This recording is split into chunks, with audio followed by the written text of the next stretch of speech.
एक आम आदमी, न कोई अमीर परिवार, न कोई बड़ी पहचान। वो अपने परिवार का पहला बच्चा था जिसने किसी तरह हाई स्कूल तक पढ़ाई पूरी की। इसके बाद उसने जिंदगी भर मेहनत की, लगभग 25 साल पेट्रोल पंप पर काम किया और फिर 17 साल तक जेसी पेनी में फ्लोर क्लीनर के रूप में काम करता रहा। उसकी जिंदगी बेहद साधारण थी, सादे कपड़े, छोटी गाड़ी, कोई दिखावा नहीं। लोग उसे देखकर यही सोचते थे कि वो बस किसी तरह अपनी जिंदगी गुजार रहा है। लेकिन किसी को नहीं पता था कि वो हर महीने थोड़ा थोड़ा पैसा बचाता था और उसे चुपचाप स्टॉक्स में निवेश करता था। न कोई जल्दी, न कोई शोर, बस सालों तक लगातार बचत और निवेश। समय बीतता गया और उसका पैसा धीरे धीरे बढ़ता गया। फिर साल 2014 में जब 92 साल की उम्र में उसकी मृत्यु हुई, उस साल अमेरिका में हजारों लोगों की मौत हुई, लेकिन कोई खबर नहीं बना, सिवाय उसके। क्योंकि जब उसके बैंक अकाउंट की सच्चाई सामने आई, तो सब हैरान रह गए। उस साधारण दिखने वाले आदमी के पास $8 मिलियन, लगभग 60 करोड़ रुपए थे। वही इंसान जिसे सब आम समझते थे, असल में करोड़पति था।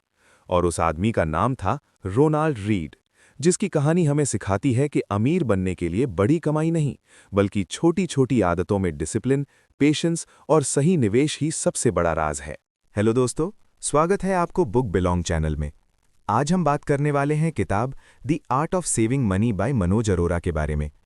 इस किताब से ऑथर हमें सिखाना चाहते हैं कि अमीर बनने के लिए ज़्यादा पैसा कमाना ज़रूरी नहीं है, बल्कि सही आदतें अपनाना ज़रूरी है, जैसे कि नियमित बचत करना, अपने खर्चों पर नियंत्रण रखना और पैसे को समझदारी से निवेश करना। वे बताते हैं कि अगर हम डिसिप्लिन और पेशेंस के साथ छोटी छोटी रकम भी लगातार बचाते और इन्वेस्ट करते रहें, तो वही पैसा समय के साथ एक बड़ी दौलत में बदल सकता है। आज के समय में पैसा कमाना उतना मुश्किल नहीं है जितना उसे बचाना है। आज के दौर में हर इंसान के पास कमाने के कई मौके हैं, चाहे नौकरी हो, बिजनेस हो या ऑनलाइन काम। लोग पैसा कमा तो लेते हैं, लेकिन उसे संभाल कर रखना ही असली चुनौती होता है।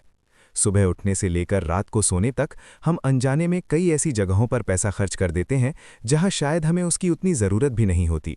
कभी ऑनलाइन शॉपिंग के नाम पर, कभी बाहर खाने के बहाने, तो कभी सिर्फ दूसरों को देखकर हम अपनी ज़रूरत से ज़्यादा खर्च कर देते हैं। अगर ध्यान से देखा जाए तो ये छोटे छोटे खर्च ही महीने के अंत में एक बड़ी रकम बन जाते हैं, लेकिन हम अक्सर इन्हें नज़रअंदाज कर देते हैं और यही हमारी सबसे बड़ी गलती होती है। सच तो यह है कि अमीर बनने के लिए सिर्फ ज़्यादा पैसा कमाना ही काफ़ी नहीं है, बल्कि जो पैसा आप कमा रहे हैं उसे सही तरीके से खर्च करना और बचाना ज़्यादा ज़रूरी है। अगर आप आज से ही अपने छोटे छोटे खर्चों पर ध्यान देना शुरू कर दें, तो धीरे धीरे आप एक मजबूत फाइनेंशियल भविष्य बना सकते हैं। अगर आप भी अच्छा पैसा कमा रहे हो, लेकिन फिर भी महीने के अंत तक कुछ भी बचा नहीं पाते, तो ये वीडियो खास आपके लिए है। इस वीडियो में बताई गई बातें आपको एक ऐसा आसान और प्रभावी तरीका सिखाएंगी जिससे आप धीरे धीरे अपनी बचत बढ़ा सकते हैं और एक मजबूत फाइनेंशियल फ्यूचर बना सकते हैं। तो इस वीडियो को आखिर तक ज़रूर देखें, क्योंकि एक सही किताब आपकी सोच बदल सकती है और आपकी ज़िंदगी में बड़ा बदलाव ला सकती है। Saving is a habit, not a left over. बचत आदत है, बचा हुआ पैसा नहीं। महीने का आखिरी दिन, फोन पर एक मैसेज आता है, your account has been credited. और उस एक मैसेज से ही चेहरे पर मुस्कान आ जाती है। आप खुश होते हो, प्लान बनाते हो, इस बार तो पक्का सेविंग करूंगा। लेकिन सच क्या होता है? ये सोच बस सोच ही रह जाती है। पैसा आते ही शुरू हो जाता है खर्च, थोड़ी शॉपिंग, दोस्तों के साथ पार्टी, नया गैजेट, और देखते ही देखते अकाउंट फिर से खाली। फिर अचानक याद आता है, अरे सेविंग तो करनी थी। लेकिन तब तक देर हो चुकी होती है। यही सबसे बड़ी गलती है जो हम सब करते हैं। हम सोचते हैं कि जो पैसा अंत में बचेगा उसे सेव करेंगे, लेकिन हकीकत यह है, अंत में कभी कुछ बचता ही नहीं। इसलिए रूल बदलना पड़ेगा। सेविंग वो नहीं है जो खर्च के बाद बचे। सेविंग वो है जिसे खर्च करने से पहले ही अलग कर दिया जाए। पहले सेविंग करो, फिर जो बचे उसमें खर्च करो।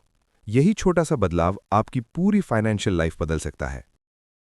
स्मॉल एक्सपेंसेस मैटर, छोटे खर्च बड़ा नुकसान। तो अब आप समझ चुके हो, सेविंग वो पैसा नहीं है जो खर्च के बाद बचे, बल्कि खर्च वो है जो सेविंग के बाद बचे। आपने ये भी डिसाइड कर लिया कि अब फालतू खर्च बंद करने हैं। बिना जरूरत की चीजें खरीदना कम कर दिया, ऑनलाइन शॉपिंग भी कंट्रोल में आ गई।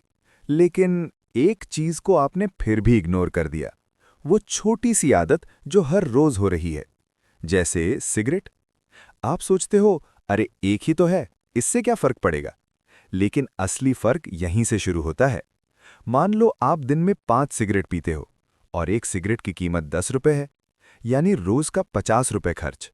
अब इसे जोड़कर देखो, महीने का 1500 रुपए, साल का 18,000 रुपए। सोचो, 18,000 रुपए सिर्फ एक छोटी सी आदत में। और यही पैसा अगर आप बचाते या इन्वेस्ट करते तो यही अमाउंट आगे चलकर बड़ा बन सकता था। अब एक सिंपल कंपैरिजन देखो, अगर आप आज से रोज एक गिलास दूध पीना शुरू करते हो तो 1 साल बाद भी आप एक ही गिलास पियोगे। लेकिन अगर आप आज से सिगरेट शुरू करते हो तो धीरे धीरे वो एक सिगरेट एक पैकेट बन जाती है। यानी अच्छी आदतें धीरे बढ़ती हैं, लेकिन बुरी आदतें तेजी से आपकी पॉकेट खाली कर देती हैं। तो हमेशा केवल उन बड़े खर्चों को मत देखो जो आपका पैसा एक बार में ज्यादा खर्च करवाते हैं, बल्कि उन छोटी छोटी चीजों पर भी ध्यान दो जो बिना आपको पता चले आपकी जेब खाली कर देती हैं। याद रखो, सेविंग सिर्फ बड़े खर्च रोकने से नहीं होगी, बल्कि उन छोटी डेली हैबिट्स को कंट्रोल करने से होगी जो हर दिन आपका पैसा खा रही हैं। Control lifestyle inflation. कमाई बढ़ी तो खर्च क्यों बढ़ा? आपने सेविंग के बारे में बहुत सारी बातें जान ली हैं और धीरे धीरे आपका सेविंग अमाउंट भी बढ़ रहा है। समय के साथ आपकी सैलरी भी बढ़ रही है, हर साल इंक्रीमेंट मिल रहा है, लाइफ भी अपग्रेड हो रही है। लेकिन यहां एक बहुत इंपॉर्टेंट सवाल है, क्या आपकी सैलरी के साथ आपकी सेविंग भी बढ़ी है या फिर आज भी वही पुरानी सेविंग चल रही है? जरा सोचिए, 5 साल पहले आप 10,000 रुपए कमाते थे और 1,000 रुपए सेव करते थे। आज आपकी सैलरी 50,000 हो चुकी है, लेकिन क्या आपकी सेविंग भी 5,000 हुई या आज भी आप सिर्फ 1,000 रुपए ही सेव कर रहे हैं? अगर जवाब दूसरा है तो सच ये है कि आपकी इनकम बढ़ी है, लेकिन आपकी फाइनेंशियल ग्रोथ नहीं।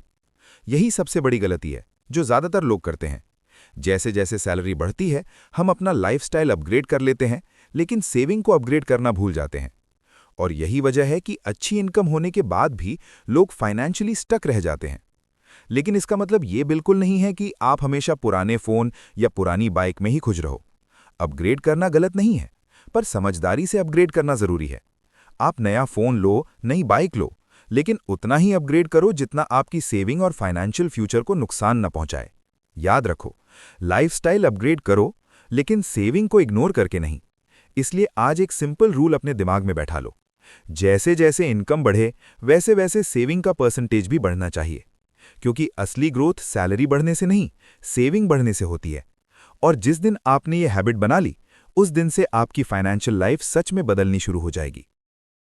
बिल्ड इमरजेंसी फंड, मुश्किल समय के लिए तैयारी। आप अभी अच्छा कमा रहे हो और अब आपको ये भी समझ आ चुका है कि कमाने से ज्यादा जरूरी सेविंग करना है। आपने फालतू खर्च कम कर दिए हैं और अपनी सेविंग भी बढ़ा रहे हो। लेकिन एक सवाल है, क्या सिर्फ इतना ही काफी है? जरा रुक कर सोचो, जिंदगी का कोई भरोसा नहीं होता। आज सब कुछ ठीक है, लेकिन कल क्या होगा कोई नहीं जानता।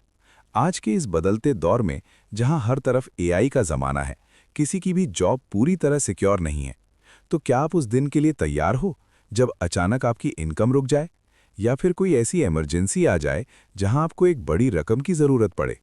अगर नहीं, तो आपकी सारी अर्निंग और सेविंग अभी अधूरी है। यहीं पर आता है एक powerful concept, emergency fund. Emergency fund मतलब आपका वो बैकअप जो मुश्किल समय में आपके साथ खड़ा रहे।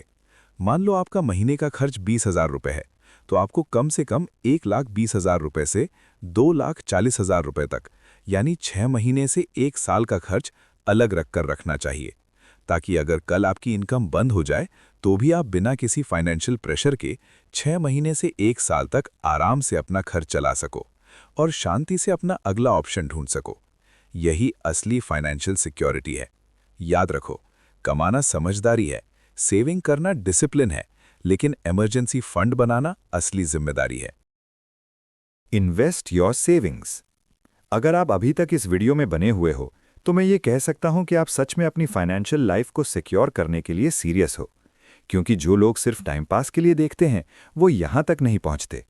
अब तक आपने सीखा सेविंग क्या है, कैसे छोटे छोटे खर्च आपकी पॉकेट खाली कर देते हैं, और ये भी समझा कि इमरजेंसी फंड क्यों जरूरी है। लेकिन अब जो बात हम करने वाले हैं वो इन सब से भी ज्यादा पावरफुल है। एक ऐसी चीज जो सिर्फ आपकी सेविंग्स को नहीं बल्कि आपकी पूरी फाइनेंशियल लाइफ को बदल सकती है, और वो है इन्वेस्टिंग। क्योंकि सच ये है, सेविंग आपको सेफ रखती है, लेकिन इन्वेस्टिंग आपको आगे बढ़ाती है। अब एक बहुत इंपॉर्टेंट बात समझो, अगर आपका पैसा सिर्फ सेविंग में पड़ा है तो वो धीरे धीरे अपनी वैल्यू खो रहा है, क्योंकि हर साल इन्फ्लेशन यानी महंगाई बढ़ती है, लगभग 5 से 7% तक। मतलब आज का 100 रुपये अगले साल 93 रुपये 95 रुपये के बराबर हो जाता है। यानी अगर आपका पैसा बढ़ नहीं रहा तो वो चुपचाप कम हो रहा है। इसलिए सिर्फ सेविंग करना काफ़ी नहीं है, आपको अपनी सेविंग्स को इन्वेस्ट भी करना होगा। आप अपने सेविंग अमाउंट को अलग अलग प्लेटफॉर्म्स में इन्वेस्ट कर सकते हो, जैसे SIP, mutual funds, FD, stocks या दूसरे ऑप्शंस, ताकि आपका पैसा सिर्फ पड़ा ना रहे बल्कि बढ़े भी। याद रखो, अगर आप इन्वेस्ट नहीं कर रहे तो आप धीरे धीरे लॉस में जा रहे हो। तो अब वक्त आ गया है सेविंग से एक कदम आगे बढ़ने का और इन्वेस्टिंग की दुनिया में कदम रखने का।